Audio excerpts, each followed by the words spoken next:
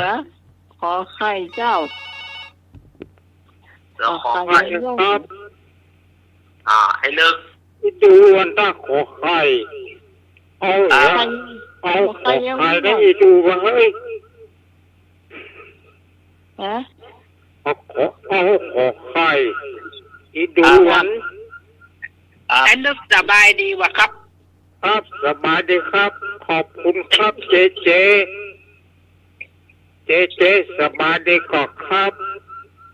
สบายเหมือนกันนะครับ ครับ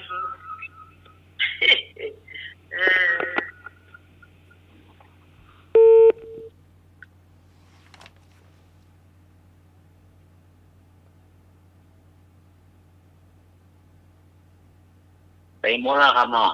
คอไก่คอควายงองู งูมีไปเอา นี่ ปีเอาเนาะปีเอา อืม เด็กอะ งองู เด็กอะสุมาเถอะ ที่สมัยเปียหางจักหางงูเยอะหัว สุมาเถอะปีเอาแล้วนี่เนาะก็เต็มแล้วกัน เป็นเนาะ ตันท่องอะนะแต่ว่า 053226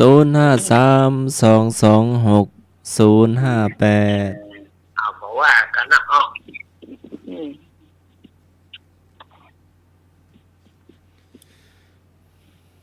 งองูนี่อย่างก็ที่ติดต่อไปจี งองูการคิดวิเคราะห์ อ๋อเจ้า คิดวิเคราะห์อีก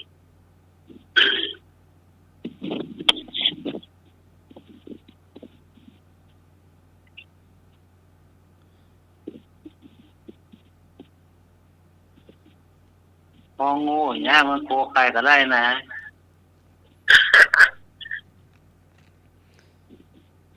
ข้อใดคือลักษณะการเรียนแบบมุขปาฐะมุขปาฐะในสมัยก่อน คือ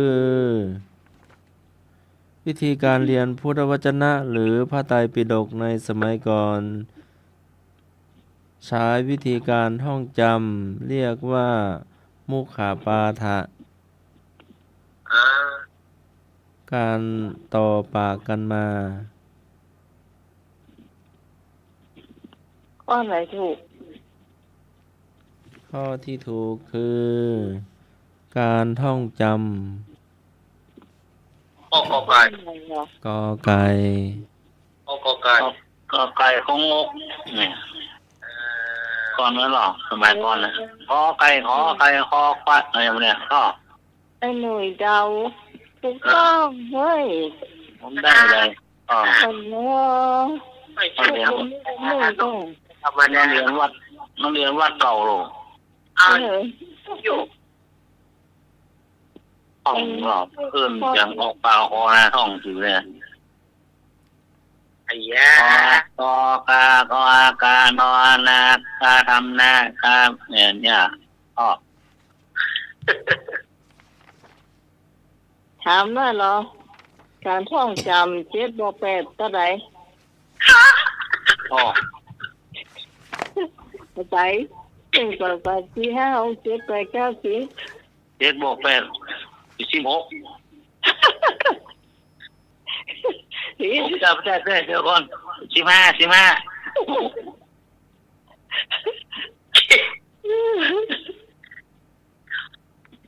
เนี่ยค้าขายปูตื่นนะฮอนพวกหิบไปเลยอ่ะ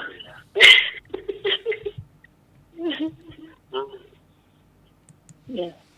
จบละคำถามเนาะต่อไปจะเป็นการเล่านิทานของสำเน็จเอารักเป็นยาวนานเจ้า เอ้ามาแล้วเนอะนิทานเนี่ยส่งสีลงวัด แม่สมศรีเนาะเพิ่นก็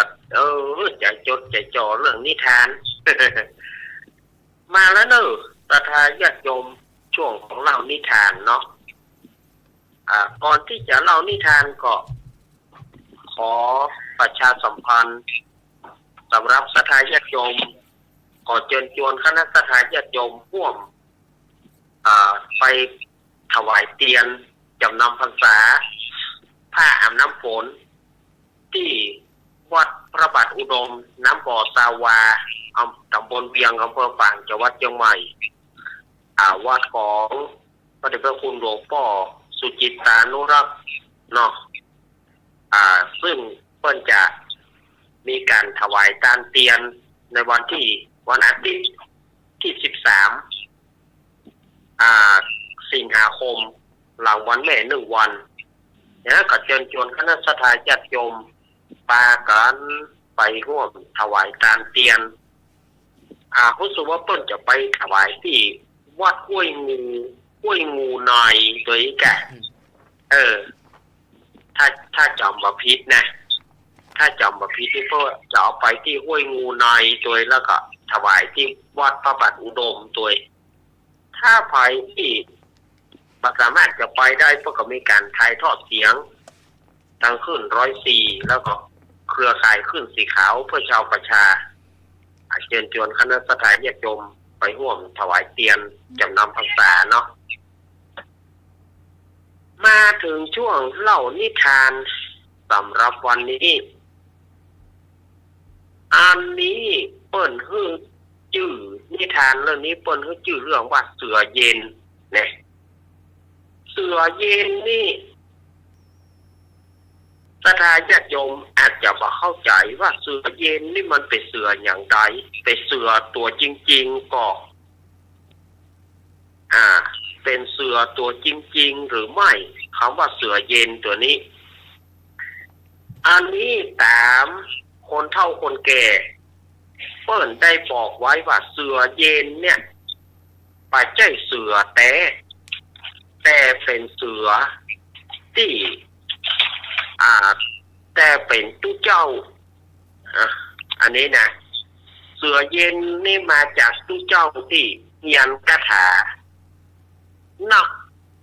เฮียนคาถาหลายเกี่ยวกับพวกเสือเสือเพ่นเสือแพ้วเสือโค้งเสือเหลืองเนี่ยตู้เจ้าเฮียนหมดเกี่ยวกับเรื่องของเสือแล้วเข้าก็จะกลับร่างเป็นเสือเย็นอันนี้จะแต่โบนะคนเล่าผู้ฟังเนาะสมัยก่อนมีวัดหนึ่งทางภาคเหนือเขาเนี่ยแต่ว่าเปิ้นบอกว่าวัดเปิ้นบอกว่าอยู่จังหวัดอันหยังเปิ้นบอกว่ามีพระรูปหนึ่งก็คือมีเจ้ารูปหนึ่งชอบอวดเธอกับเพื่อนสหธรรมชอบอวดเธอกับพระเนนเถรน้อยที่อยู่วัดเดียวกันว่าตัวเองเนี่ยสามารถจะเป็นเสือได้ถึงแม้ว่าภัยจะบอกภัยจะเตือนอย่างไรตู้เจ้ารูปนี้ก็ไม่เชื่อถึงแม้เพื่อนจะบอกว่ามันเป็นการอุตริมนุษยธรรมนะแล้วก็อีกอย่างหนึ่งมันเป็นเดรัจฉานวิชาหรือว่ารู้เฉพาะตัวจะไปอวดจะไปอ้างแล้วปนฟัง ถ้าเกิดทำได้แล้วมันบดีแต่ว่าที่เจ้ารูปนี้ก็บ่ยอมฟังแล้วก็บอกคือคนทั้งหลายว่าผมเนี่ยสามารถที่จะเนรมิตร่างก็เป็นเสือได้ทีแรกก็พระเนนก็พยายามปากันบอกแต่ว่าเปิ้นบ่เชื่อเมื่อเปิ้นบ่เชื่อก็พระเนนตลอดจนถึงเจ้าบ้านก็ลองขอให้ตู้เจ้ารูปนี้พิสูจน์ว่าจะกลับร่างเป็นเสือได้จะแปลงร่างเป็นเสือได้ก็ตู้เจ้ารูปนี้ก็ห้ามกรรมตาญาติโยมเอ๋ยตู้เจ้ารูปนี้ก็ห้ามกรรมว่าได้ผมอาตมาภาพจะกลับร่างเป็นเสือได้ถ้าไผ่ประเจือเมื่อค่ำนี้ซึ่งเป็นเมื่อค่ำวันเดือนเปงเนี่ยเนาะทางภาคเหนือเขาว่าวันเดือนเปงถ้าว่าทางภาคกลางเพื่อเขาว่าวันเดือนเพ็ญคืนนี้เป็นคืนเดือนเปงพระจันทร์เต็มดวงคืนนี้ถ้าไผ่สนใจปากันไปในโบสถ์ปากันไปในโบสถ์เพราะว่าผมหรือว่าอาตมาภาพจะแสดงความเป็นเสือให้พอนี่หรอทีนี้ก็เรื่องก็มาถึงตู้เจ้าพระนายในวัดนั้นตู้เจ้าพระนายในวัดนั้นก็ถ้าจะรำคาญก็ว่าจะได้บอกว่าก็ขอนิมนต์เลยท่านถ้าท่านเป็นเสือได้ขอนิมนต์เลยค่ำนี้เอาไปดูก่อนนะท่านแสดงให้พอกำลังได้ค่ะพอถึงตอนค่ำโอ้ศรัทธาญาติโยมมืดฟ้ามัวดินเนอะในวัดแห่งนั้นนะตึงตู้เจ้าตึงคารวะญาติโยมปากันไปจนในโบสถ์บ่มีที่ในโบสถ์จนป้อมมีที่อยู่ตู้เจ้ารูปนี้ก็มาว่าในโบสถ์เนี่ยมันกีดลงไปและอีกอย่างหนึ่งไม่ยิงเข้าไปบ่ได้เขาเปลี่ยนสถานที่ปะเปลี่ยนสถานที่เอาเป็นในพระวิหารในวิหารดีกว่าเพราะว่าโยมไม่ยิงก็เข้าไปได้ก็เปลี่ยนสถานที่ก็เลยปากันเข้าไปกันในวิหารเพราะในวิหารมันจะกว้างกว่าโบสถ์หรอกโบสถ์นี่มันจับรัดแล้วก็ไม่หย่าไม่ยิงเอาเข้าไปบ่ได้ในตามต้นฉบับตามของภาคเหนือนี่นะตามคำห้ามของภาคเหนือเนี่ยซึ่งอาตมาภาพเองก็บ่รู้เหมือนกันว่าเปิ้นพ่อเหตุอะไรอย่างเปิ้นบ่ให้โยมไม่ยิงเข้าไปในโบสถ์หรือว่าในอุโบสถนั้นอันเนี้ยที่มีอะไรอย่างก็แต่ก่อนที่เคยมีคนเดือดร้อนกับเข้าโบสถ์ในภาคเหนือมาได้นี่แหละในประมาณสัก20 กว่าปีหันจะได้กันเนาะที่ว่ามีคนมาโวยวายเกี่ยวกับเรื่องไม่ยิงเพราะไม่ยิงเข้าโบสถ์เนี่ยเดือดร้อนกันประมาณ20 กว่าปีน่าจะได้ละอันนี้เอาไปยุ่งเปิดละอันนี้ก็พอถึงเมื่อค่ำนั่นน่ะตู้เจ้าก็จะแสดงแล้วหรอกจะเป็นเสือหรือพอก็ปาศรัทธาทั้งหลายตลอดจนถึงพระเนนเข้าไปในวิหารคนทั้งหลายก็ปากันไปในวิหารนะก็ยังว่าจุคนได้เต็มก็ยังบอกให้ปอด้วยนะดุเขาปากันไปนะปากันไปในโบสถ์นั้นในวิหารนั้นน่ะปากันไปทีนี้ทุกเจ้าก็ได้เวลาแล้วเนาะที่จะแสดงที่จะแปลงร่างเป็นเสือได้ก็เลยเอาขันน้ำมนต์เอา10 วัดนี่เนาะก็คือขโยมด้วยนะ เอาขันน้ำมนต์คือศิษย์วัดคนหนึ่งแล้วก็เอาไม้แส้เอาแส้ก็คือไม้แส้นะเนาะไม้เรียวนะเอาคือขยมแบบคนหนึ่งบอกว่าถ้าหากว่าตุ๊เป็นเสือไปแล้วนะคือคิงเนี่ยเอาน้ำมนต์สาดเข้าไปเลยเอาน้ำมนต์แหะเข้าไปที่ร่างของเสือแล้วก็ไอ้ขยมทำคนหนึ่งใจแท้เคียนตุ๊จะกลับร่างเป็นคนยังเก่านี่ไงเมื่อตกลงกันแล้วก็ญาติโยมปิดประตูโบสถ์ปิดประตูวิหารหมดแหละปิดประตูลั่นสมัยก่อนมันบ่มีลูกกลอนเนาะเปิ้นแปลงแส่ไม้เนี่ยสถานญาติโยมก็สมัยก่อนเปิ้นแปลงวิหารเนี่ยใส่แส่ไม้หรอลั่นแส่ลั่นแส่หมดอะตึงประตูตึงหน้าต่างเพื่อว่าใจจดใจจ่อเมื่อถึงเวลาตู้เจ้าก็นั่งพนมมือแล้วก็บริกรรมคาถาบริกรรมคาถาส่วนคนที่ถือแส้กับถือขันน้ำมนต์นะไปอยู่ทางนอกไม่ใช่อยู่ทางนอกอยู่ด้านใกล้ประตูใกล้ประตูที่นี่ก็ทุกเจ้าก็บริกรรมคาถาบริกรรมไปบริกรรมมาก็เอาลั่นร่างทุกเจ้าก็สั่นเครือแหละเริ่มสั่นละสั่นทื่อๆเอาอุดต้องบอกว่าพระคารวะญาติโยมเอาละเฮ้ยเอาแล้วถ้าพอกันต่อไปถ้าเป็นประเดี๋ยวนี่เนาะถ้าเป็นประเดี๋ยวนี่เขาถ่ายรูปทางโทรศัพท์เนาะถ่ายรูปแล้วส่งโซเชียลนี่นะส่งแชร์ต่อกันไปถ้าจะม่วนแต่ดังเนอะกำเดียวดังละ อาตมาว่านะกำเดียวดังแล้วตู้เจ้าก็บริกรรมไปบริกรรมมาที่นี่ก็เกิดพายุแน่อนุภาพของคาถานี่นะเกิดพายุลูกที่ไหนบอกปัดมาปัดมาวืบ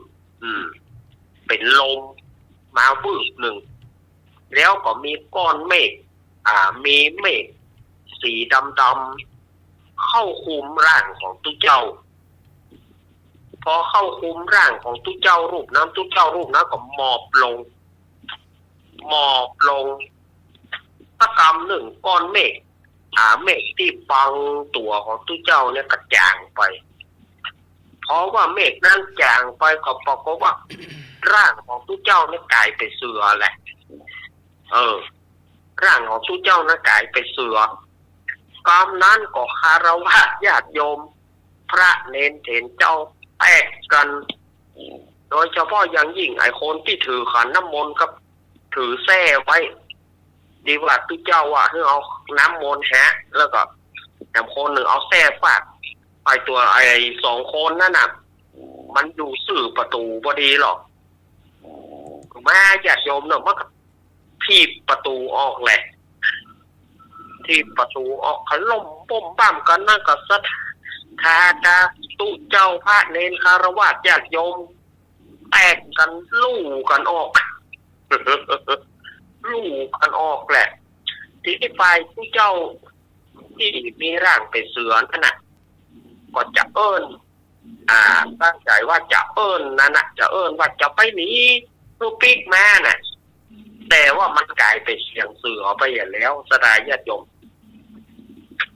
พอกลายเป็นเสียงเสือเขาก็นึกว่าเสือจะมากินเขาบอกว่าตู้เจ้าพระนายบอกว่าจะเป็นคารวะญาติโยมยิ่งได้ยินเสียงท้องขึ้นมาเขาก็นึกว่าเสือจะไล่กินป้ากันแตกหนีแตกคือกันคนละทิศคนละทางตู้เจ้ารูปนั้นก็จึงคืนร่างมาได้ ต้องหนีไปอยู่ในถ้ำแล้วเมินมาก็ออกมาเสาะหายับคนไปกินพ่องอย่างพ่อง จนเรื่องเนี่ยเปิ้นไปซ่อหาอาจารย์ที่สอนทุเจ้าเนี่ยที่สอนวิชาเสือเนี่ยกว่าจะไปปะอาจารย์น่ะใช้เวลาถึง11 ปีใช้เวลาถึง11 ปี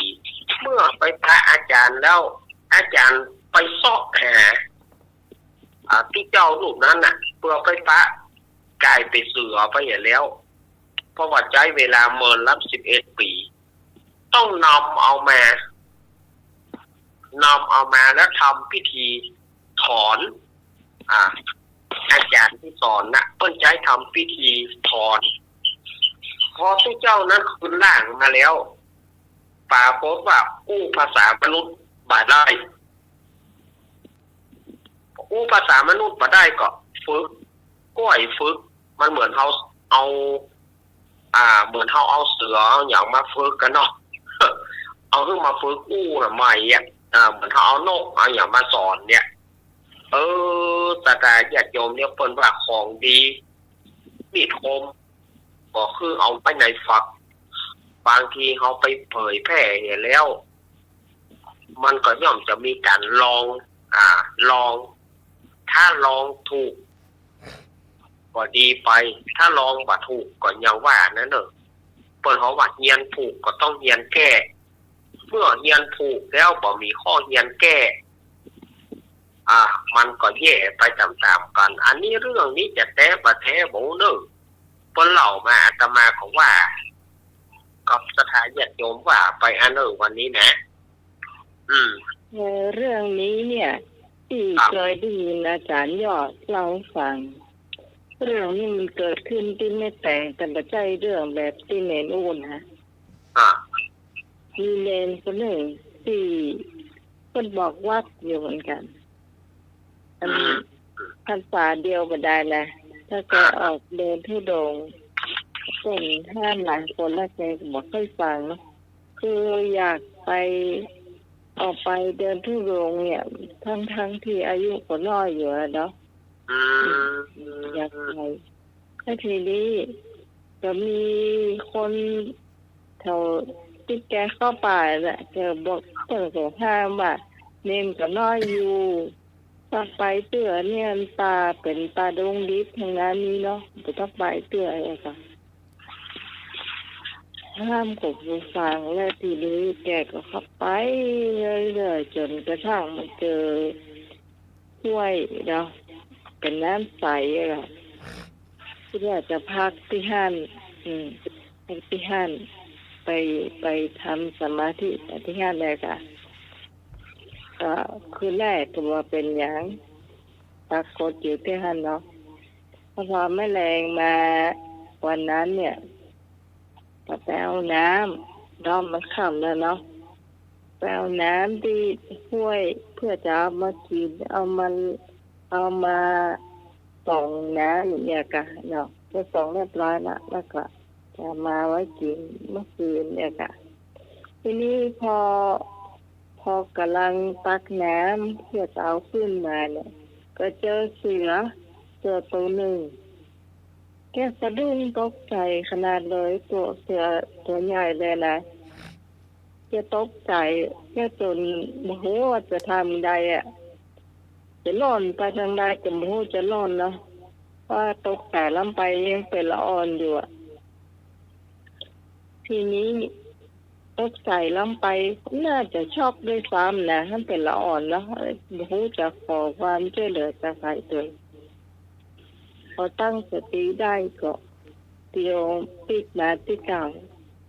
พอเตียวปีกมาที่เก่าแล้วเนี่ยก็มีตัวเจ้าตัวตนหนึ่งมานั่งที่แก่พักขณะนั่งที่แก่พักขณะว่าเนรลูกไหนมาแล้วแกก็บอกว่าลูกตีวัดนั้นไหนนะฝึกสอนว่าเนรที่ไปก่อนเนอะบ่ควรจะออกมาเพราะว่าอันที่นี่เนี่ยมันสิงสารสัตว์มันนักอาตมานี่ก็เป็นผู้เจ้า ตะกี้เนี่ยลองไม่ใส่ไปได้ต้องกลัวเลยเนาะเป็นไว้นะบอกนี่นะอันนี้เป็นความจริงที่ติได้ยินจากอาจารย์ยอดมาก็บอกว่าให้เข้าไปยังในเวียงเชียงใหม่เนี่ยก็ไปเรียนวิชาครูบาสมภาเนี่ยอันนี้ได้ยินก็หูที่เคยอู้ให้หน่วยฟังแสดงว่าอันที่เคยได้ยิน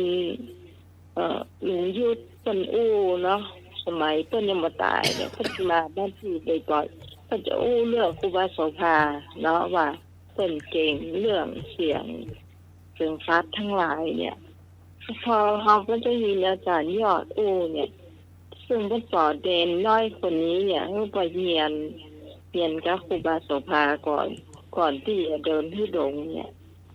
เป็นวิชาจะแกร่งกล้าอยากค่ะใช่โอ้โหปกติก็นั่นเมื่อคืนมาเขาฟังนี่นะที่จริงที่ทราบตอนนั้นป้อมเจ้าเสือนะแต่ว่าเปิ้นอันวิชาเปิ้นเก่งกล้าเนาะเปิ้นเก่งเนาะเป็นเสือได้แล้วว่าเปิ้นเป็นผู้เจ้าได้เหมือนเดิมอยากค่ะแล้วเปิ้นก็เป็นห่วงเนนเลยว่ากว่าจะโดนเสือแต่ไปกินเนี่ย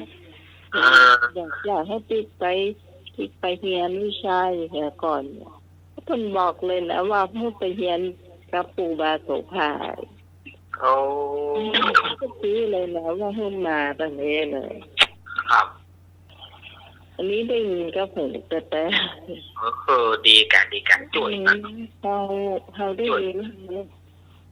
มีความสุขอ่ะมันน่าเชื่อเลยอ่ะแต่ว่าเราได้ยินมาหลายคนละที่ว่าครูบาโสภาเก่งมากการเขียนนกเขียนหนูนะเขียนทรัพย์ทั้งหลายเนี่ยอันนี้ได้ยินมาจากหลวงยุทธที่เปิ้นเป็นคนที่ตัวพ่อเปิ้นมาตลอดเลยแล้วเปิ้นต่อเปิ้นเนี่ยจะให้จักอย่างก็ว่าเชตุพลที่วันเฟนะทางปิ้นเนี่ยโรงเรียนปิ้นเนี่ยแล้วเวลาครูบาโสภาจะมาเนี่ยก็น่าจะส่งกันไปเทศมาถึงครูบาคนหนึ่งที่อยู่เนี่ยวัดเชตุพลเนี่ย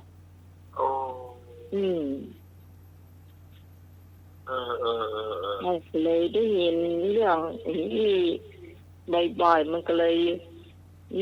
มันมีจริงแต่เฮ้ยเนาะครับเนาะดีกันครับวันนี้ก็อาตมาภาพก็คงจะไว้ที่เนาะเพราะวันนี้อาตมามาออกรายการที่กุฏิเจ้าวัดเปิ้นเนาะก็เก่งใจเปิ้นแต่วันก็ขอบคุณท่านอาจารย์วิศวัฒน์นักๆนะครับแล้วก็ขอบคุณท่านอาจารย์สมัครด้วยนะครับครับผมขอบคุณโยมพี่สมัยด้วยจ้าขอบคุณลุงหนุ่ยเทรนเนอร์ครับครับและขอบคุณทุกท่านที่ได้ฟังรายการนี้ดีเสมอมาหวังว่าเสาร์อาทิตย์หน้าก็คงจะได้มาจัดเพื่อมันเต็มที่ครับพ่อเนาะได้เลาะแหละเนี่ยล่ะหมดดีอ่ะเมื่อได้ก่อนเลาะแหละนะหลังเข้าพรรษานะนอกมันจะเข้าท่าหน่อยแต่ว่าเสาร์อาทิตย์หน้าก็จะมาอยู่แต่ว่าวัน13นั้นก็บ่มั่นใจเทรนเนอร์ที่จะไปฟัง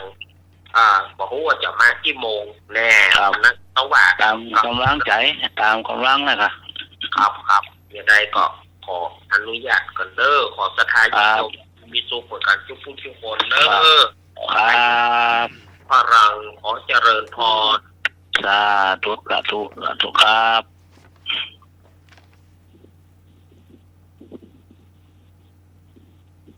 พักผ่อนห้องไปเจอเราไปตัวก่อนไปตัวละจะเห็นนอนหลับอ่ะ โอ้ โอ้โหโฟกเขาเนาะ แล้วก็ ได้ยินใช่ไหม ข้าวสารแล้วก็หลับตา นี่ เนาะ คนโฟกซึ่งเจ้าอะไร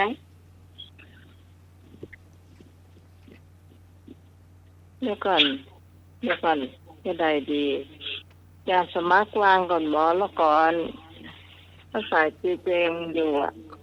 เดี๋ยวพี่พรกับแม่บุญเข้าไปได้ต้องวางกับวางตรงโมดาก็ มัน วางไว้ ต่อ วางไว้ เดี๋ยวลอง ผู้ ลอง มา ก่อน ที่เห็นเดินเลย มัน ศูนย์ ต่อ หก ยา ห้าก เลย มัน พว ต่ ก อ มาย าก ศูนย์แหน่ศูนย์หกห้าก็ ไม่เป็นไรมั่งมันต่อยากนะ เดี๋ยว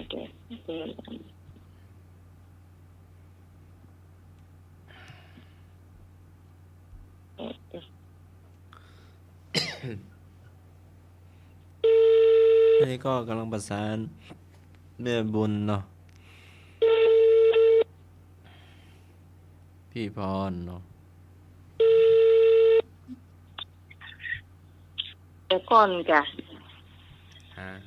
ลองเฮือนเจรู้จัก เดี๋ยวลองก่อนเนาะ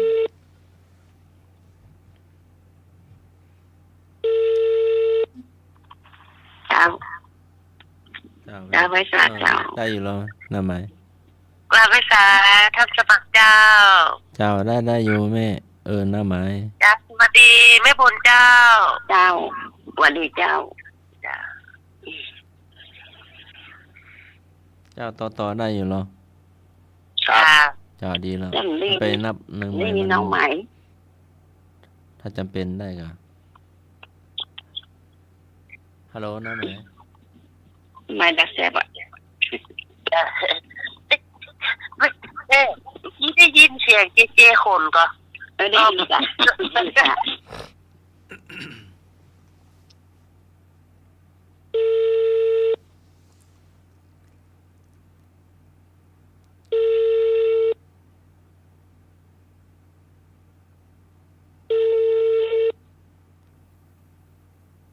รอสักครู่นึง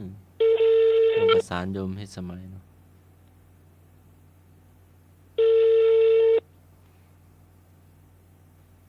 ประสานแป๊บเดียวเนาะก็จะเข้าพรรษาแล้วเนาะวันที่หนึ่งก็วันอาสาฬหบูชาวันที่สองก็สิงหาวันที่2 สิงหาก็เข้าพรรษาเนาะ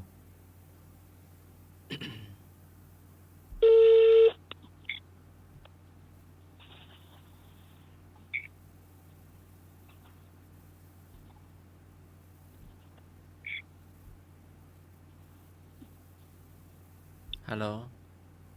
เจ้าว่าไงนะจ้าน้องไหมรับแซ่บเป็นไงเหรอ จับแป๊บนึงเนาะ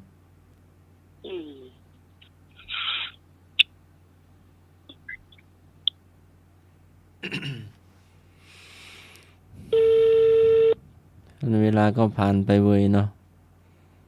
ก็วันที่หนึ่งวันอาสาฬหบูชาก็เป็นวันสำคัญเนาะก็เราจะมีวิทยาลัยเชียงใหม่ก็ทำบุญตักบาตรตัวนึงเนาะที่ถนนวัฒนธรรมก็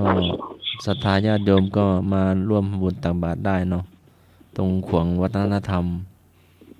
เลยหอนาฬิกามหาวิทยาลัยเชียงใหม่มาเนาะ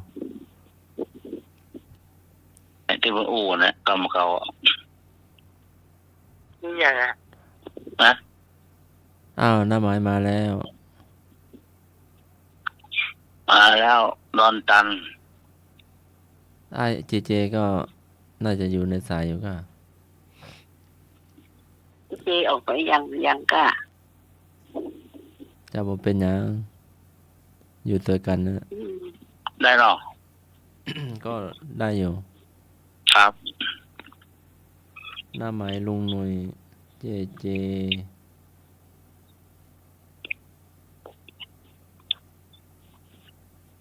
อาจารย์นรักษ์ก็ จะ ออกไป รัก พัก ไปแล้ว แต่งานรับไปละพักผ่อน แล้วก็แม่พร จ้า ช่วงไหนดีเนาะเสียงใสอะ ยังดีละพอนะ เออ ยังปกติตัวแม่ เออกินน้ำร้อนอ่ะอ๋อ จ้าอันน้ำอุ่นจ้าน้ำอุ่นนะพกติดตัวตลอดอ่ะจะใช้ น้ำร้อน กระติกน้ำอุ่นหน่อยนะจ๊ะ น้ำเย็นต้องกินเลย น้ำเย็นตัดไปเลยอ๋อย กเว้นไปเลยอ่ะไม่ได้กี่ไม่ได้เปิดตู้จ้า ได้เลยบอกมาเลยน่าฉันมาโคกเธอละเคยถามว่าฉันมาได้ไปไหน ฉันคนใจร้อนเธอคนใจเย็น โอ้ยพ่อเลยล่ะ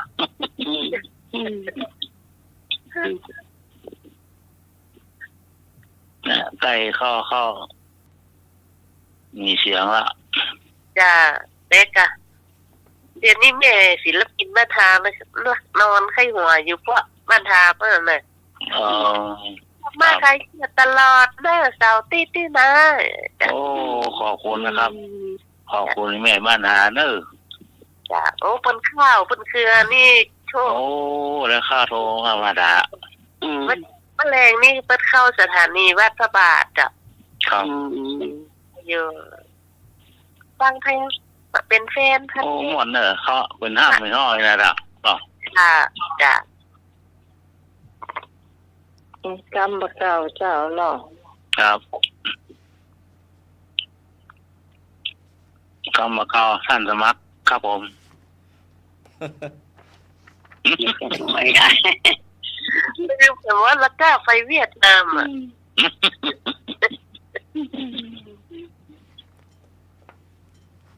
โอ้จิมิน โอ้เวียดนามกันเลยจะไหน ครับ ก็โอ้คนละภาษาเนาะ อ๋อ พงมาในรถก็อยู่ข้างซ้ายอะ โอ้ วิ่งก็วิ่งคนละเลนนี่ โอ้ มันจะ เหมือน กา หร ศ อก บ้านเฮาก่อเจ้า อะไร อา นะ กาศเย็นเนี่ยจะบรรยากาศเหมือนบ้านเฮาประจ้า ต้นไม้เขาไม่ค่อยตัดต้นไม้ก็ จ้า ต้นไม้ดูบนเครื่องบินต้นไม้เยอะกว่าไร่กว่านา กว่าน่ะ ค่ะ อยู่ในเมืองยังมีต้นไม้เนาะเขาบอกว่าเขาตัดต้นไม้กันอะ จ้า ชอบเปิ้นมาตัดต้นไม้เนาะ ไปมองไปทางไหนก็มีแต่ต้นไม้เขียวไปหมดอะ โอ้เย็นนะเนาะจ้ะ ฝนก็มา มันไม่เหมือนบ้านเฮาแตะก่อนเนาะ ครับไม่ละ อืม ก่อนที่มีตึกมีร้านหรอกราคาหมูตรองเป็นแลบอะยังไม่ก่อนนะสังกะสีนี่มีเด้อ น้องต้องตึงอยู่กันหรือไม่ น้ เนาะ องตึงนะตึกนี่มันใช่มีเด้อนะต้นซักตากระดาษอะกาดหลวงนี่มันก็จ้องใหญ่อะตึกเบื่อที่มีอาคารนี่หรอกาดหลวงก่อนนะ จ้า โล่งโกนะ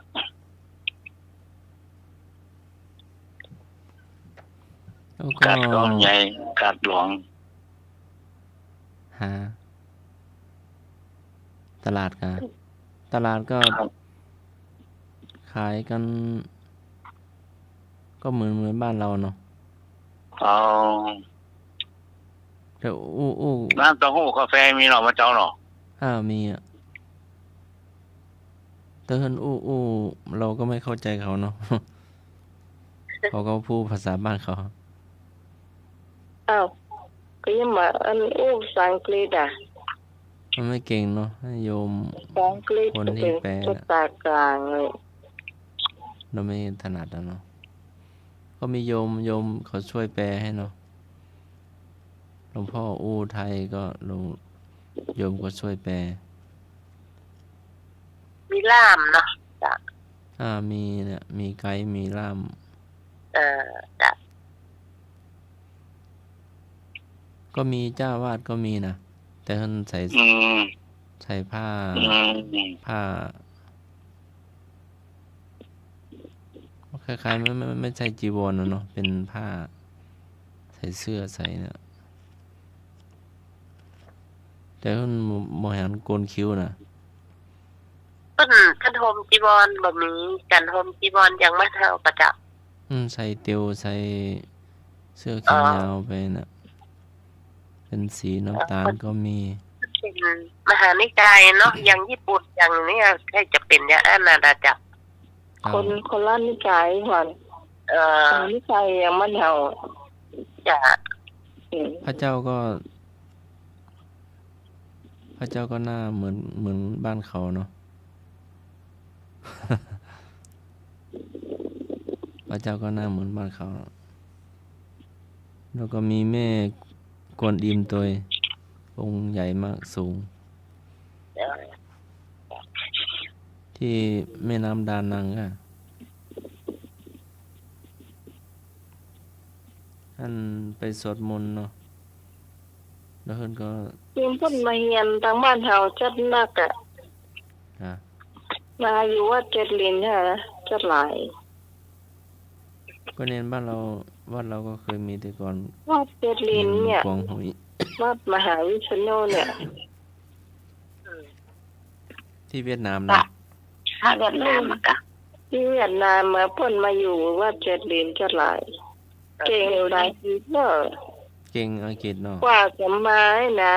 พ่นอู้หูฟังนะนี่ปีกไปหูจักเนาะไปหูจักขันแหงแล้วพ่นก็เคยมาบ้านนี่เปยแล้วก็เพิ่นบอกว่าก่อนที่มาเมืองไทยนี่แหละเพิ่นต้องพ้นไปจะสอนทำกับข้าวเองเอาต่อรอดได้ เพราะว่าจะไม่ได้เป็นภาระของตังเพสอนกูอย่างอ่ะ แล้วเพิ่นบ่ได้บินทบาทตามเมื่อเช้าอ่ะข้างหลัง ไปจ้ะไป ไปเหมือนกัน จับเนี่ยค่ะ มาอยู่ว่าเจ็ดลีนี่น้องฮูจักเปิ่นจะหลายปีอะ จ้ะ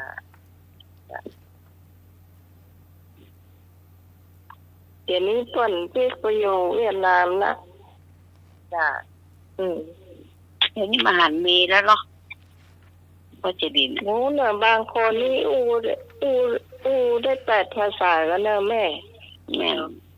เก่ง อย่างท่านเองนี่ได้8 ภาษากันเนอะ เก่งละ เก่งขนาดเลยอะ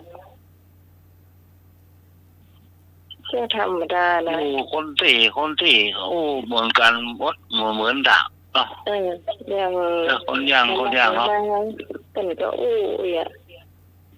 จีนมาบอกก็อู้อ่ะอู้ได้หมดอ่ะโอ้ท่านเนี่ยเก่ง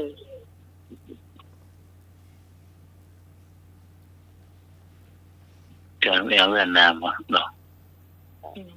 เวียดนามเหนือเวียดนามใต้เนาะ ครับเวลาธรรมะไปเที่ยวเวียดนามใต้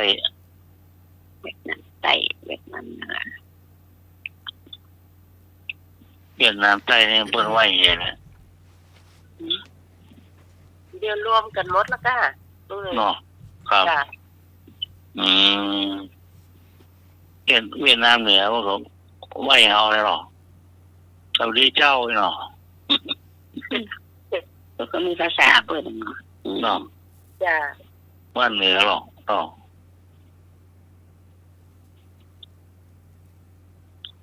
เรา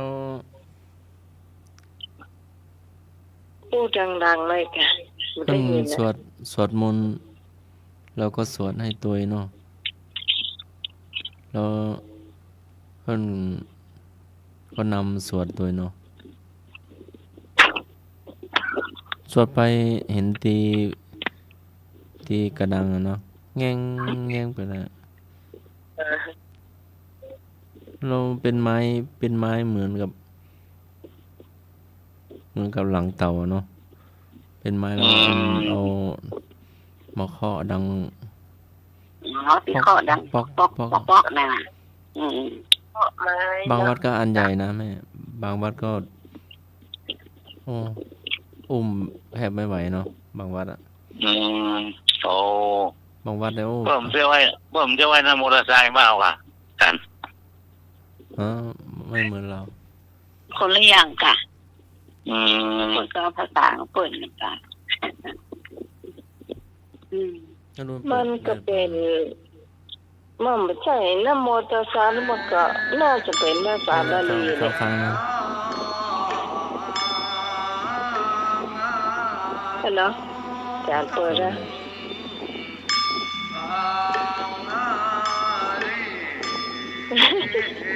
จานเปิดทุกฟัง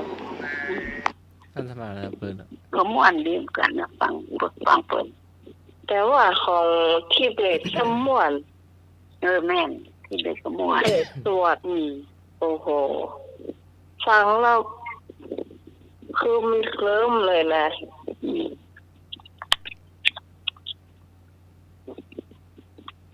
คล้ายๆตีไม้มันเหมือนนั่นเนี่ยผู้ใหญ่บ้านตีกองตีเขาเรียกว่าตีอย่าง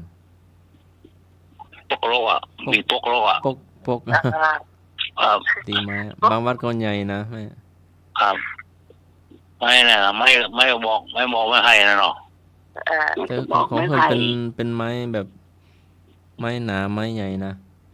แล้วก็ผ่าทางกลางแล้วก็เคาะ ครับ น้องก๊ก ก่อนยามบ้านเราว่าอ่ะทีนึงก็ปุ๊บไปเวลาอ่ะ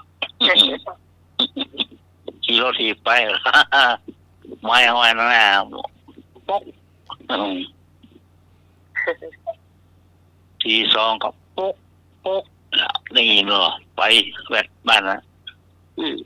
บอกเวลาเนี่ยบอกทางจ้ะ ก่อนใส่สู้สีเมื่อกี้หรอขี่รถถีบปู้เลยไม่หมวกเลยหรอ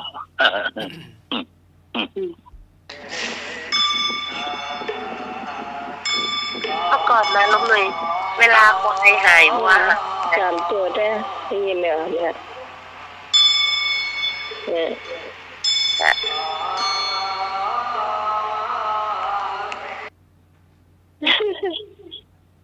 ท่านสอบบันทึกมานะ อาจารย์ลองเปิดเปรียบเทียบกับสวดที่เบสที่ฟังกันมา ที่เวทม่วนกว่า ที่เบสอ่ะโอ้มีแต่เสียง น้องยิงน่ะ อ่อนน่ะเสียงน้อง ไม่ยิงนั่นแหละคนหนึ่งที่สวดอ่ะยิงสวดอ่ะ เป็นผู้สวดหมู่แม่สวดหมู่น้อง เล่นน้อยน่ะ มหาวิทยาลัยมา น้อยน่ะ เป็นสวดหมู่ต้องได้ไหมนะหาวิทยาลัยมาเป็นม่วนขนาดเลย เปิดฟังในโทรศัพท์ได้ยินก็ไหมนะได้ยินก็ มามีละอาจารย์ไม่ได้เปิด ดักแซบละดักแซบละที่ได้ยินแว่วๆแต่ แต่ที่ไทยเป็นของเวียดนาม นี่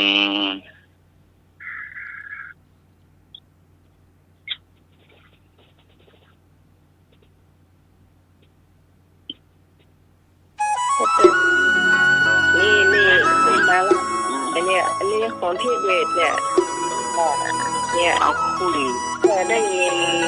เสียงมันเกิดขึ้นมาตรงว่าฟังน่ะ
นะเปิ้นมีแก่เพิ่นเนาะ ไม่เลยเนี่ย เปิ้นเนาะ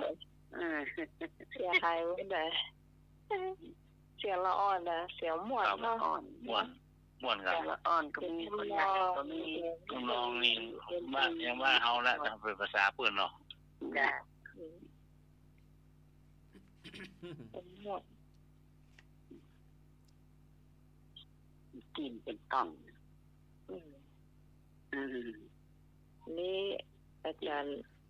ไม่ใช่ว่าอาจารย์ก็ฮือเหมือนกันแต่มันเป็นแผ่นซีดีว่าพอดีเรามันจำได้แล้ว ครับ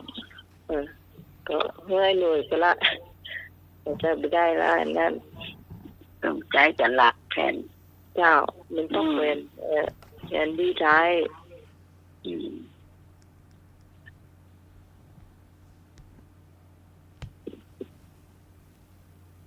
ฟังละหมอนเนาะ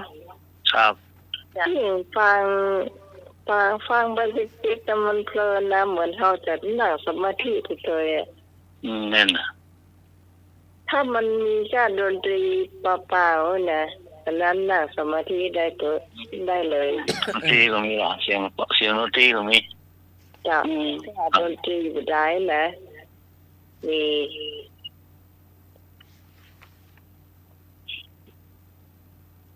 ก็เลยได้กรรมมาเก่า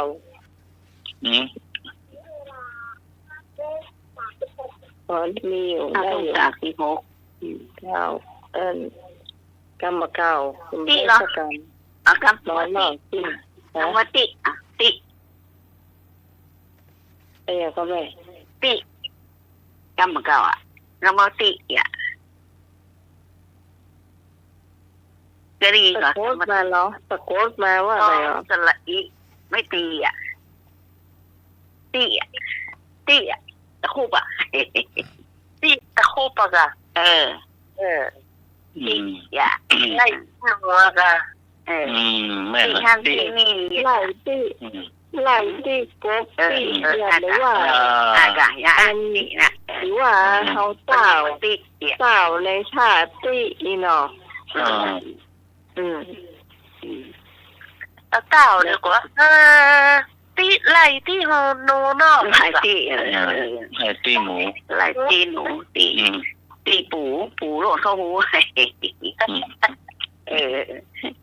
ไปทางตรงตีคุ้ม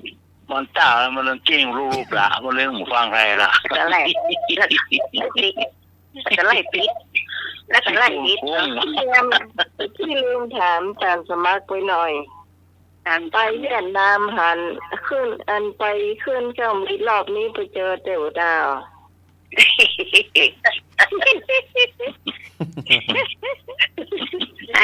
อันได้ว่าได้ก็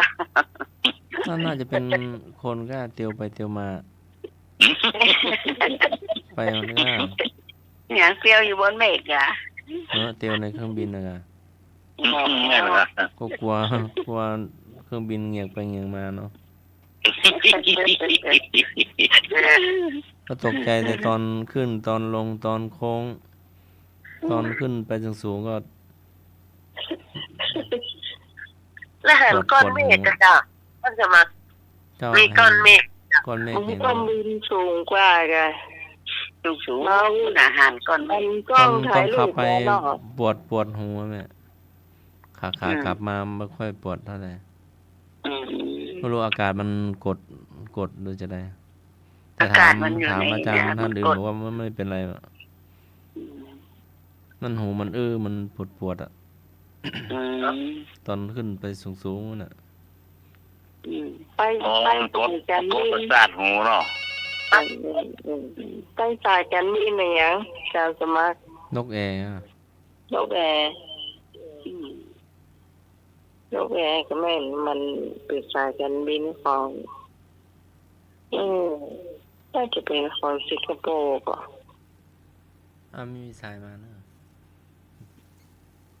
ไอ้นึกก็ไม่นอนจ้ะไม่นอนมาแล้วไม่นอนจะมาเล่าที่อากอ ครับ เอาเสียงไม่นอนมาใกล้ๆหน่อย แต่ว่าขลับละวันนี้จะตื่นมาเดียวเลยจ้ะ รับลากอ่ะ ตื่น เออ จ้า จ้ะ แต่ว่าก็เตรียมเกี้ยนะคะเนาะ เจ้า ดีอ่ะแล้วก็รับละไปหาแม่นจะหาเราเกี้ยมาหาว่าตะกี้ว่าอย่างจำปากเก่าอ่ะถ้าถามไม่บอกว่าอย่างยุ่มพอกแล้ว กรรมติกรรมติอ่ะแม่นวล กรรมติและจำว่ายุ่มพอกแล้วก็ ยุ่มพอกเลยฮัลโหล อย่างต้องฟังรู้เรื่อง จำแม่ว่าไหม ยุ่มพอก ว่าจะได้นะ เสียงมันขาด เสียงเบาครับแม่นอน แม่วันนี้พูดเสียงมันเบา เจ้าเลี้ยงแล้วแม่ได้ยิน โทรมาบอกน้องหมายว่าตรงบ้านนี้เป็นฟังน้องหมายเป็นนักกระดับรายการทำให้ใครเชื่อ อ๋อเจ้า ไม่ล่าหลังวัดจะฟังเจ้า อ๋อเจ้า ไม่ล่าหลังวัดดันใจนี่นะ จ้ะ จะไม่สมบ้านสวนก็ยังฟังอยู่เนิ่ง อ๋อ จะฝากเพื่อนในวัดจะปัญ ส หา วยนะเจ้าขอบคุณเพื่อนสวยแล้วก็ที่ฟังท่านยังมารับมานอนเพื่อกับที่ตามกันต่อไปนะเจ้า ให้มันมันมาได้เข้ามาเหมือนแล้วนะเพื่อกระถามหายอ่ะ อ๋อ ป้าทีมไม่มาหาโทรมาพ้อง เมื่อก่อนแม่นวลมาบ่อยเนาะแล้วก็หายไปพักหนึ่ง เจ้า แต่เพื่อนฟังกันอยู่ไม่ทิมก็ฟังเจ้า เจ้า ไม่ล่ามันนั้นไม่ล่าก็พูดถึง สุพิษเหรอไม่สุพิษเหรอ ไม่ล่าไม่ล่าหลังวัดดันใจ แม่นวลเจ้าสวัสดีเจ้า เจ้าสวัสดีเจ้า แม่นวลแต่ก่อนเมื่อกันเหล่าเจียจ่าเหมือนกันนะ เกี่ยวบอ เอาเลยค เจ้า รับ เลย เจ้าแม่ เอาคนไทยเหมือนกันน้องหมายไม่นอนมันแน่ใจว่าเป็นเราจะเอาคนไทยแต่คนเมืองมาค่อยอู้ไทยอ่ะ คน เมื เมื อ อง ง มา ไม่ ค่อย ได้ อู้คน นะ ไทยเนาะมันไปเนี่ยการก็สร้างเนาะแล้วคนจ้างให้เป็นคนไทยเนาะแล้วก็คนรับจ้างเป็นคนเมืองเนาะแล้วเป็นก็ชมมันเนี่ยชมคนที่ทำที่ก็สร้างว่าที่โบกปูนระดับว่าช่างทำไมทำดีทำสวยดีอย่างเงี้ยทำงานดีฝีมือดีอย่างเงี้ยค่ะแล้วก็มันเป็นคนเมืองแล้วมันอยากให้ไทยแต่ผมไม่จีปุนครับแต่ว่าผมไม่จีปุนครับเหรอแล้วก็น่ะคนที่เป็นจ้างเป็นคนไทยบ้างว่าทำบกมือบกปูนก็ดีป้านอนที่จริงป้านอนอันนี้ไว้หนาแล้วเวลาโอ้ยแล้วมันลืมนะน้องไปบางคนนะบางคนขอจีปูนครับผมนี่ผมไม่จีครับว่าบกปูนนี่เป็นเงาว่าอะไรน้อยแต่ว่ามันซี่เนาะ ไอ้ปูนน้อยเนาะเขานี่มันพอกเอาแล้วยุ่มใส่เอาปูนน้อยยุ่มปูนพอกเอาคุณแล้วแกฟังแล้วปัญญาใครโอ้ใส่หลังด้วยกันจะท่องมาแล้วจะเปิดดูยังมันมีในนี่นะจ้าน้องหมายเจ้า ดีกันนะเจ้า เจ้าขอบคุณเจ้าแม่นวลเจ้า เอาไว้สาอาจารย์ท่านสมัครแม่เจ้าสวัสดีค่ะแม่ใครเจ้าทุกคนนะเจ้าเดี๋ยวแม่ปุณใจนะเจ้าหน่วยเซนเนอร์สวัสดีเจ้า เจ้า ขอบคุณแฟนขาเขียน ตายนะเจ้าฟังโดยเฉพาะ อันนี้ก็มีเรื่องเนาะ ตำบลป่าไผ่นะเจ้าตั้งแต่อย่างแม่แก่เนาะแม่แก่ตาเกวียนตาไผ่ตาเมื่อแต่เมื่อเนี่ยน่ะมันหลายที่นะเจ้าที่น้องใหม่หูเนี่ย ก็คือเพิ่นไม่ได้โทรมาเลย แต่เพิ่นฟังอยู่อาจารย์ ก็นานบุญนะก็นานบุญนะว่าดอนตันนะ โอ้อันนี้แฟนรายการช่วยแล้ว ครับ ตอนแล้วไปตอนนั้นปะเพิ่นเนาะ ครับ เพิ่นหูจักเพิ่นจำแม่บุญได้ จ้ะ เคยเข้าการรับเชื่อแล้ว เพิ่นดูใน YouTube เหรอเพิ่นเจอเพิ่นถามการสมัครอยู่ เจ้า เพราะฉะนั้นมันก่อนที่อาจารย์เป็นคนจับแต่งเนี่ยเพิ่นว่าพอสถานีมันค่อยอู้แต่ได้กันนี้มันเฮ็ดอู้ตะไรน่ะอันนั้นเพิ่นตัวใหญ่อ่านนะก็เหมือนที่หันที่บ้านนั่นก็เคยอ่านน่ะเจอกันอย่างนี้ อันนี้เหรอปลาหวานก้นส้มเหรอว่าอะไร ฮะโอ้ปากหวานก็ส้มอ่ะ ปลาหวานก้นส้มอ่ะ ตอนแรกก็อู้ดีกันรับหลังกับนินทาอันนี้จ้า เนาะ จ้า ปลาหวานก้นส้มนะ จ้า มันมีหัวเท่าตอนหน้าอู้อย่างใดรับหลังก็อู้อย่างนั้นน่ะ เนาะ ถ้าแต่ว่าซึ่งหน้าน่ะก็ใส่ก็ใส่นะ ว่าใส่หน้าเลยเนาะ ว่าซึ่งหน้า ปลาหวานก้นส้มนะ ว้าวปุ๊บเลย มันก็ใส่เพิ่มก็ใส่ นี่มีปากหวานก้นส้มนะปลากระจายตรง อันนี้มันเป็นเชี่ยนะอันนี้เชี่ยปลาหวานก้นส้มนะ ได้ไหน ครับมันมีไม่เว้นคนถ้าคนหลายนี่ถ้าคนมาอยู่นี่ด่าหลานมันหรอด่าหลานอีนั่นอีนี่ด่าเป็นวันเนี่ยถ้ามีวันหนึ่ง3-4 วันไปก็โคตรไปหาบ้านเนาะคนเฒ่าแก่ไปหาบ้านเพื่อนไปหาบ้านนะโอ้ยล่าเอ้ยลูกหลานป้าลูกแม่เอ้ยอ่ะเอาน้ำมาเปิดกระยงน้ำต้มมาเปิดกระมอลูกเอ้ยอ่ะรอดแล้วก็โยกมารอน้ำต้นเนาะโอ้ยล่านี่มันคนเดียวนะเนี่ยฮักมันแตะๆเหรอรอดมันก็วางน้ำต้นเรียบร้อยแล้วกอกวางเรียบร้อยแล้วเหลียวพอแน่แง่วอก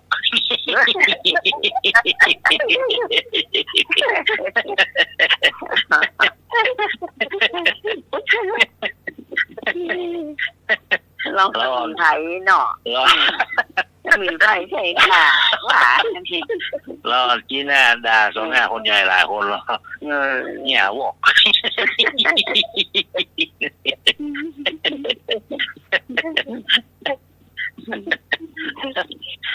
ตะคนหมีหนีวอกหน้ามาได้มาอยู่ข้ามกินนักกินเลยด่าร้อนได้มาเถื่อเนาะเปิดเมียบ้านจองคนหลายแล้วเฮล่าเอ้ยคนเดียวเลยได้เปิดไม่อิงอย่า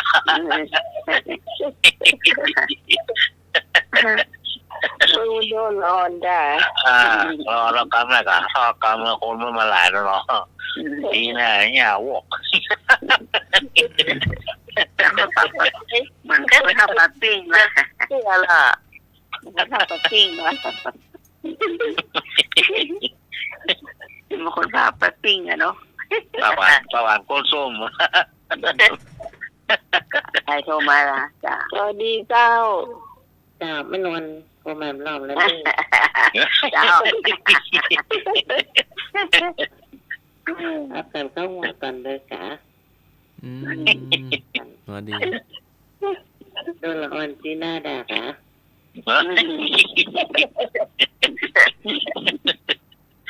อันนี้แต่จะอู้เรื่องละอ่อนมันก่อนนะเจ้าแม่มันพาขึ้นรถโดยสารจะปิดบ้านนี่ค่ะละอ่อนก็งอแงให้งอแงแม่มันจะเปิดสมาธินะเจ้ากำว่านมนี่บ่หยาดเนาะแม่มันก็เปิดนมเพื่อกินเนาะ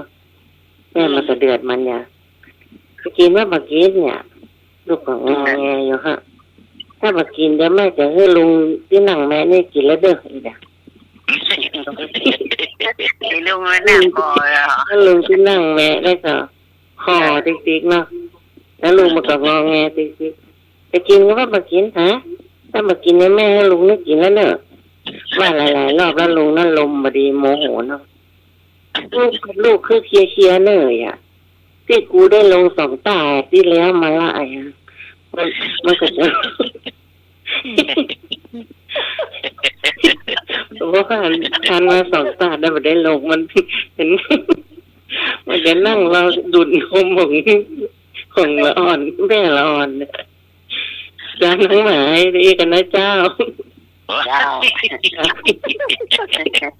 เชื่อกับลูกคือดีๆเลยอ่ะที่จะได้ลง2 ตาที่ผ่านมาแล้วมันบันลงอ่ะไม่ยอมลงเลยสวัสดีเจ้ามันไปขอมันไปขอเล่นตาแกล่ะ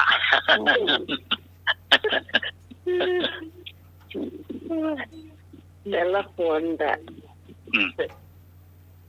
แบบอันนี้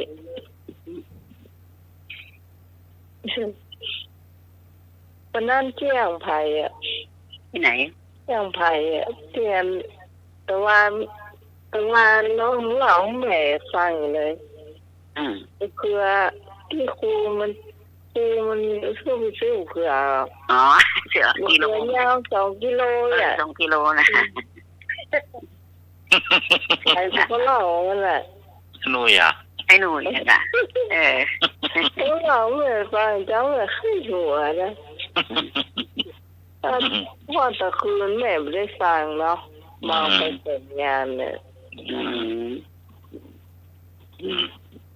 ปวดเขยยาว2 กิโลก็คือป้องยาวไป2 กิโลมันมีที่ไหนเนี่ย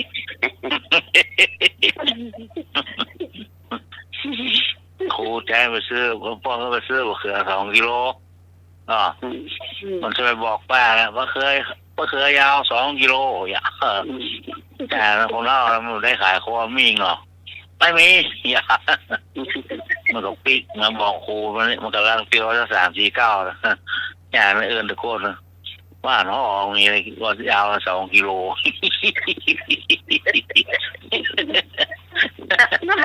น้ำมันว่ามะเขือมาได้บอกว่ามะเขือยาวนี่นะมันถ้าจะได้อยู่มะเขือเอามะเขือมาได้เนี่ยนะแต่ต้องบอกมากำมายาวนะเนาะได้อยู่ใจก็เลยมาซื้อมะเขือยาว2 กิโลอ่ะครูก็จะบอกว่าเนี่ยเนาะมันบอกอยู่คืออะไรอย่างแม่เดี๋ยวรอเดี๋ยวเข้าใจหมดเดินบอกมะเขือยาวแต่แม่ค้าเขาควรเข้าใจแม่ค้ามันมิ่งมันได้ขายครัวมิ่ง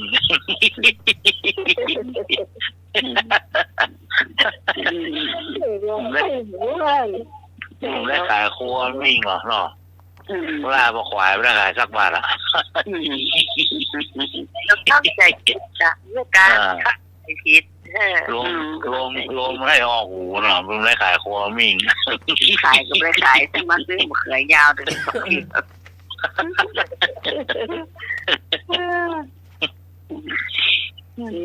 ท่านสมัครเล่าเชี่ยการปวดละบ่นักแต่อันนี้ก็มีลายนะแขกต้นไม้บ้านจนเมินละว่ากาแฟอย่างมาเรียกอะไรหรอแล้วก็ไปมาไล่แขกมันปัดกาแฟคว่ำมันก็นะไม่ว่าภาพเจ๊ถุงว่าเนาะน้ำโคกไปอ่ะน้ำโคกกว่ามาหรอกอย่าน้ำโคกนั่นก็มันก็ว่าน้ำโคกอย่าเดี๋ยวมา6 แก้วเนาะเอาน้ำใส่ถุงมา6 ขวดอ่ะเอามาแล้ว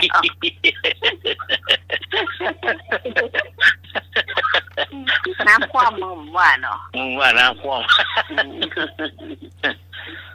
น้ำหกรู้ยังน้ำหกอย่าชอบที่ว่า2 ถุงคนละ6 ขวดอ่ะ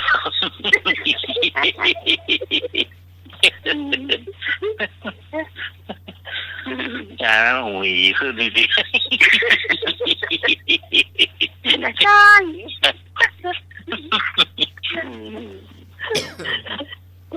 พวกการนี้เธอยังชอบกันเลย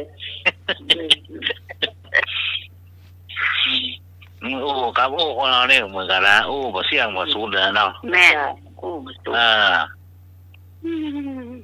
อย่างนั้นใน เพลงอะเนาะญาติต้องโตไปเหมางานเมาทำกับข้าวในงานขาวดำนะจ๊ะแล้วมีญาตินั่นมาถึงญาติต้องโตเป็นนั้นฝีมือดีเนาะมาเหมาทำกับข้าวงานขาวดำเนี่ยให้ร้องดูเก่งไปทุกข์ใส่ยาพวกเนี่ยใจใครมันก็ว่าใส่ขิง5 แว่นขิง7 แว่นราคา7 แว่นพริก7 เม็ดหอมแดง7 ขีดกระเทียม7 ขีดแล้วควักเอากะปิใส่เต้าหัวปลาดุกเนี่ยแล้วเก่งควายเหรอใส่อย่างห้องขิง7 แว่นข่า7 แว่นพริก7 เม็ดหอมแดง7 ขีดกระเทียม7 ขีดแล้วควักเอากะปิใส่เต้าหัวควายโอ้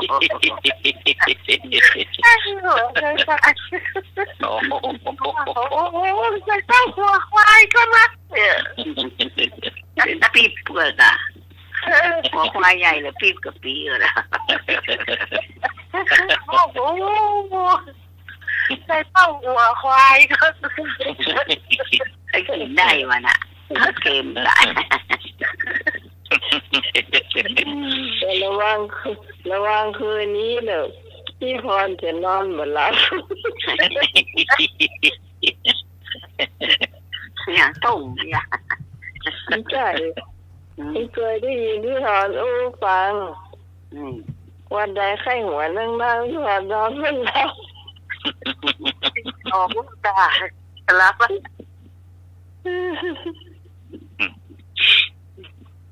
คือไปอย่างนั้นตลอดมีอยู่ตั้งเหมือนละที่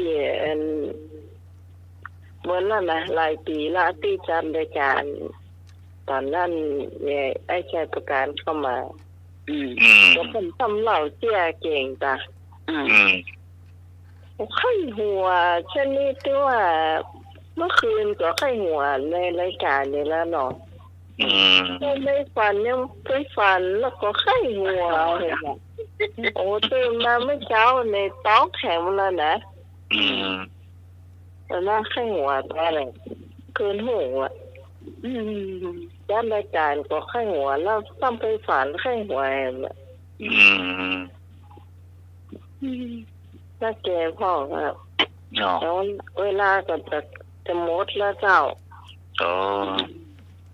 สำหรับวันนี้ต้องย่อได้หรอมาได้แล้วขอบคุณอาจารย์ถ้าสมัครไว้ไม่ได้เกี่ยวรายการสถานีจบเสียงหลอกเพลงคุณผู้ฟังได้ฟังตัวนะเจ้าขอบคุณจากสมัครนะครับที่มานั่งครับครับเป็นกลุ่มกินกันนะเจ้าพวกนี้จากสมัครมีงานอยู่เนาะจากนี้ทีมงานธรรมะใครเครียดเราต้องล่ำลาคุณผู้ฟังติดก่อนสวัสดีป้าคนมาป้ากันใหม่เจ้าอันนี้ถึงละธรรมะแล้วเจ้าลาแล้ว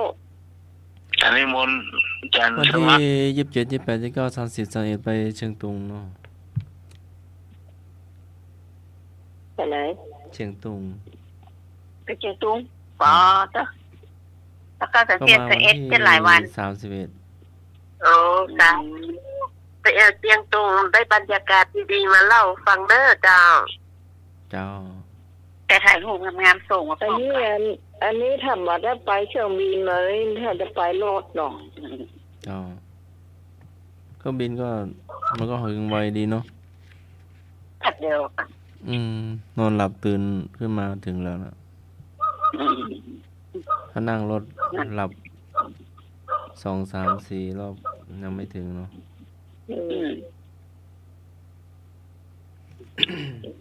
ลาเลยเนาะเจ้ายัสสะอาจันตะทัสสีละยังมาลุวาสาละมิโวตัดตังกะโลติโสตัดตานังยะถานังอิจฉติทิโส ผู้ใดมีความไร้ศีลธรรมครอบคลุมเหมือนย่านทรายคลุมไม้สาระผู้นั้นชื่อว่าทำตนเหมือนถูกผู้ร้ายคุมตัวขุทกนิกายธรรมบท 25/37 ค่ำคืนนี้ก็ไหว้พระสวดมนต์แผ่เมตตาเด้อหลับเป็นสุขตื่นเป็นสุขขอเจริญพรสาธุสาธุสาธุไว้จ่าเจ้าพระศาสตราจารย์เป็นเจ้าครับผม